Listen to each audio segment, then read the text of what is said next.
जय श्रीमन नारायण। ए पर जे टिप्पणी हम करे जा रहल बा रामानुजदास श्रीमान गट्टू वेणुगोपाल स्वामी जी के द्वारा दिहल गयल बा। अध्याय 11 विश्व स्वरूप सदर्शन योग श्लोक 32। कालोऽस्मि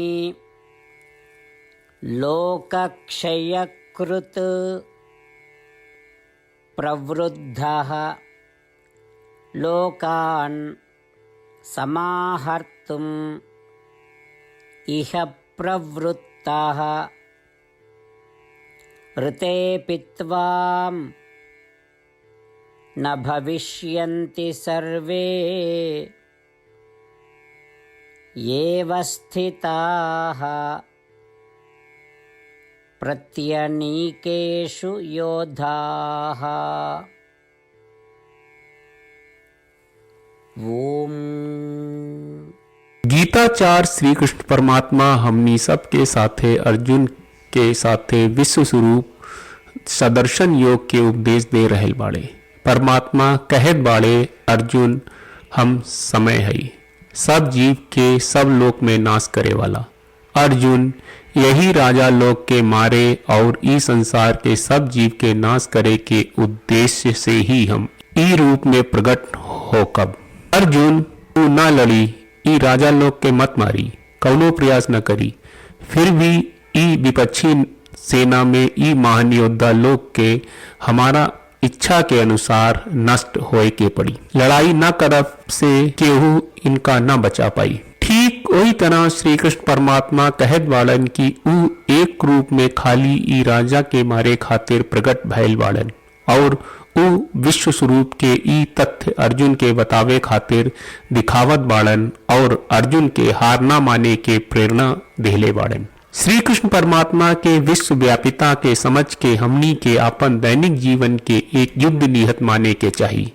संगी शास्त्र के अनुसरण करके आपन कर्तव्य निभावे के चाहिए और आपन जीवन के उद्देश्य के प्राप्ति की आकांक्षा के संगे आगे बढ़े के चाहिए।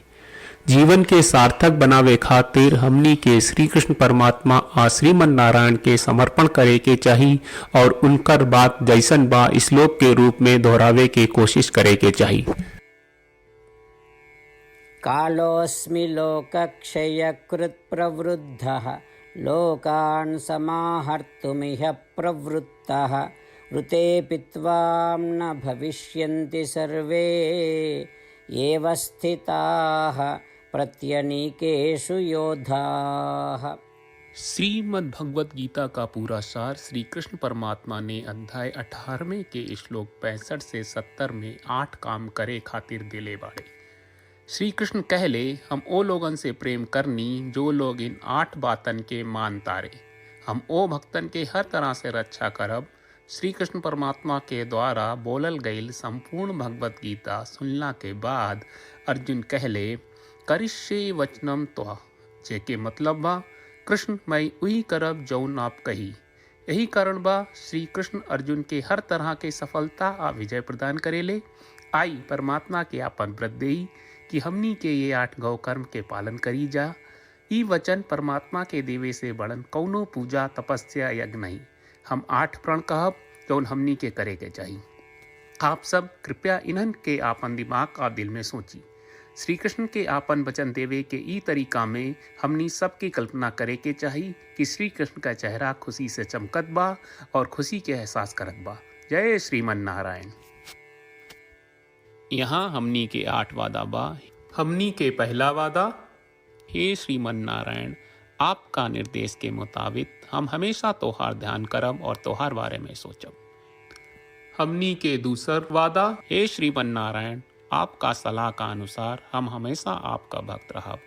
हमनी के तीसर वादा, हे श्रीमन नारायण हम आपन सब काम तोहरा सेवा के रूप में और तोहरा संतुष्टि खातिर करब। हमनी के चौथा वादा, हे श्रीमन नारायण जैस की आप माने के कहले रहलू, हमरा बहुत विश्वास बा कि हम आपके होई और हम हमेशा आपन दोनों हाथ जोड़ के आपके नमस्कार करब और आपकी पूजा करब। हमनी के 5वां वादा, हे श्रीमन नारायण हमरा के तोरा बात माम एकम शरणम ब्रज 1866 याद कहले, जहाँ आप हमरा के आपन का अर्पित करे का कहा। श्रीमन नारायण मैं हमेशा तोहरे शरण में रहब। हमनी के छठवां वादा। हे श्रीमन नारायण, हमरा के तोहरा बात माँ सुचहा 1866 याद कहले कि आप हमनी के शोक ना करे का आश्वासन दे रहे बड़े, हम अब और शोक ना करब। हमनी के सातवां वादा।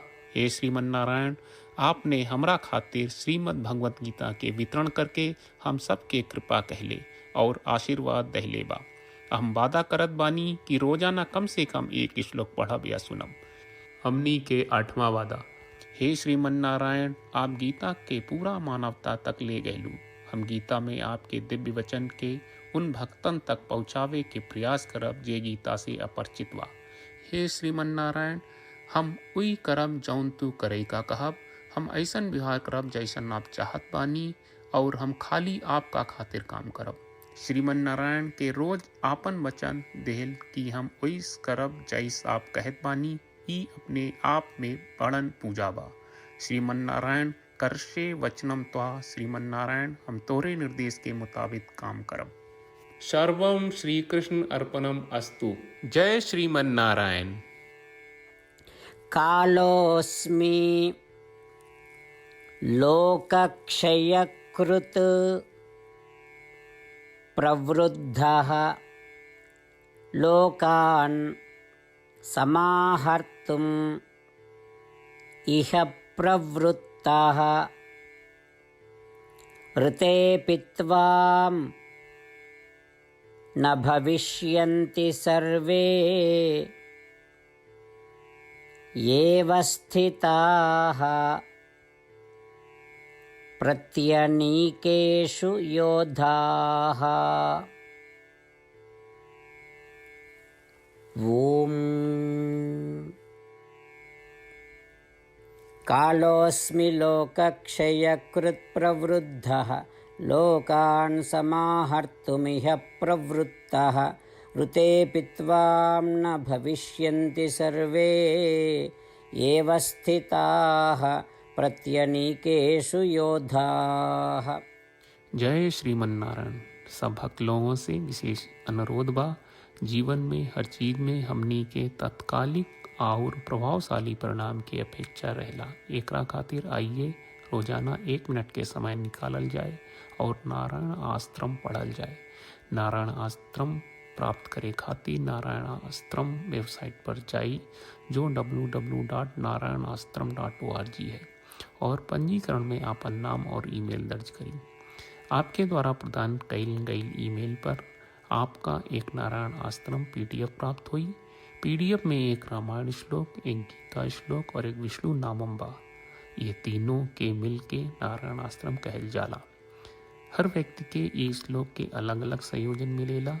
जब हर कोई 24,000 भक्तन के साथ रोजाना आपन नारायण आश्रम पढ़त आ सुनत बा ता हर दिन संपूर्ण रामायण का 1 दौर, श्रीमद् भगवत गीता पारायण के 33 दौर और श्री विष्णु सहस्त्रनाम स्तोत्र पारायण के 24 दौर प्रतिदिन पूरा होएला।